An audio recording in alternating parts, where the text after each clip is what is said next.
It's the Real News Network, and I'm Ben Norton. The Gulf monarchy Qatar has announced that it will withdraw from OPEC, the Organization of the Petroleum Exporting Countries, in January 2019. This comes as the conflict between Qatar and the other Gulf monarchies, specifically Saudi Arabia and the United Arab Emirates, has intensified. Qatar's decision was confirmed in a tweet by its state oil company, Qatar Petroleum. Qatar has said that it will instead focus on increasing its natural gas production. The Qatari regime claimed that its decision has nothing to do with the blockade Saudi Arabia has imposed on it since June 2017, although some analysts have suggested otherwise.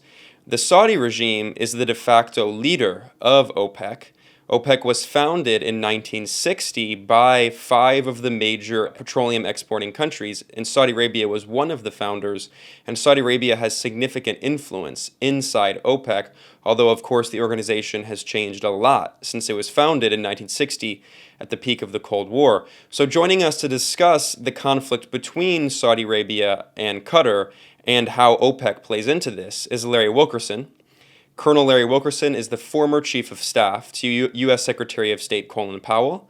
He is currently an adjunct professor of government at the College of William and Mary, and he is a regular contributor here at The Real News. Thanks a lot for joining us, Larry. Thanks for having me, Ben.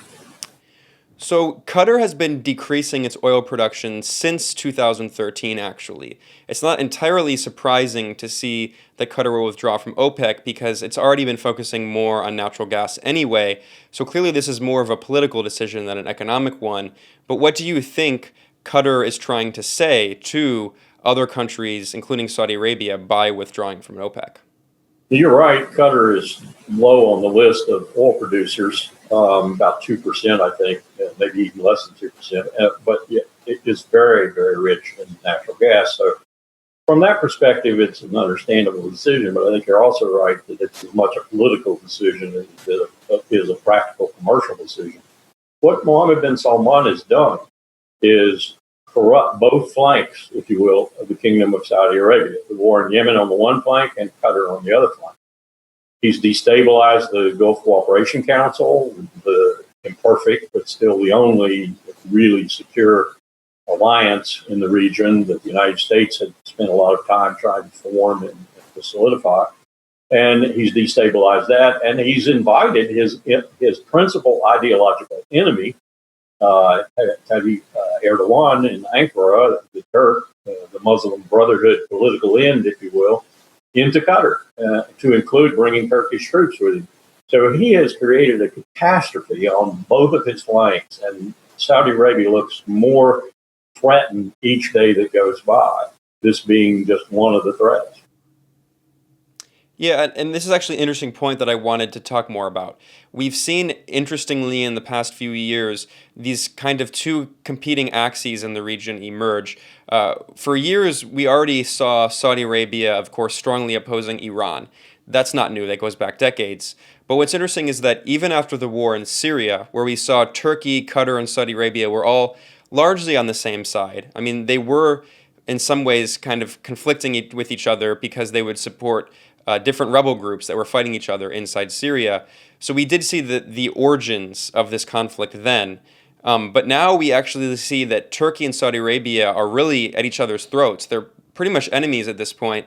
And like you mentioned, Erdogan, the president in Turkey, who has really consolidated power, imprisoned the opposition, he sees himself as the new leader of the Muslim world. He's affiliated with the Muslim Brotherhood, and Qatar, of course, strongly supports the Muslim Brotherhood. And on the other side, you have the Gulf monarchies.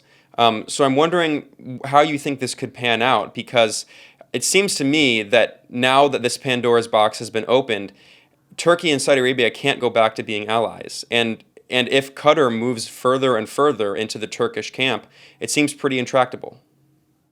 It does, but I think it will come to fruition sometime probably sooner rather than later. And by fruition, I mean more chaos in the region.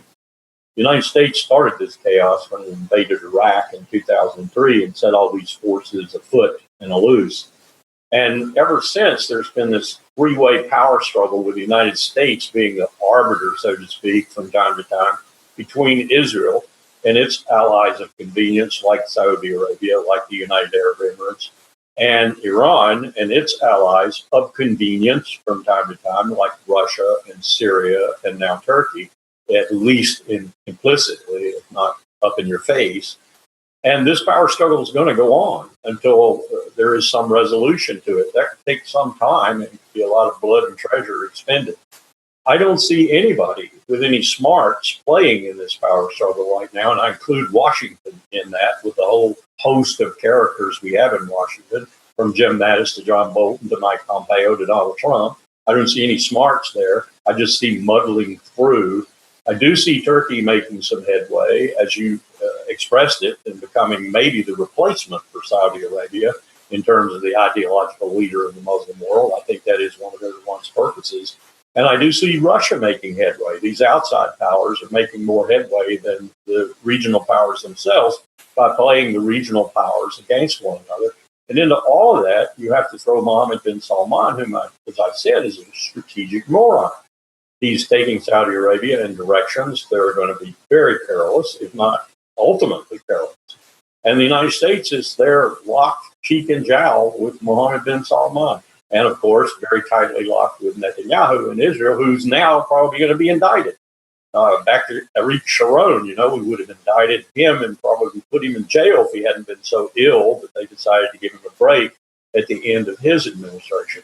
These ultra-right-wing administrations in Israel are not only bad for the regional situation with regard to Israel's security, they're also corrupt as hell. This is a real mess, and it's a mess, as I said, that we exacerbated, that we, in many respects, started with our takedown of Saddam Hussein and our elimination of the balance of power in the Gulf in 2003.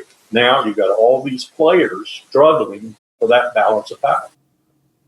Yeah, and then finally, I want to wrap up here talking about Khashoggi, because this has really, I think, exposed the different conflicts between these different countries. We've seen Turkey really exploit the killing of Jamal Khashoggi. Of course, he was killed in the Saudi consulate inside Turkey, and Erdogan has really masterfully played this. He's carefully and selectively leaked information to milk the story for as long as he can.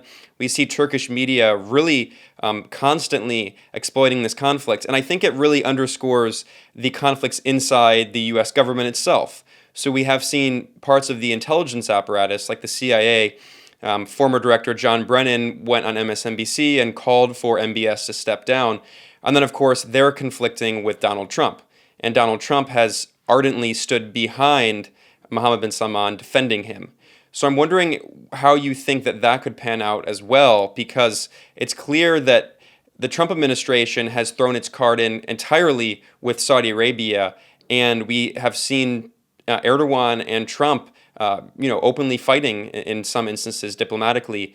Meanwhile, it seems like the CIA and elements of the intelligence apparatus are still supportive to an extent of Turkey and Qatar, and they're actually wary of the Trump administration's alienation of longtime allies, Turkey and Qatar.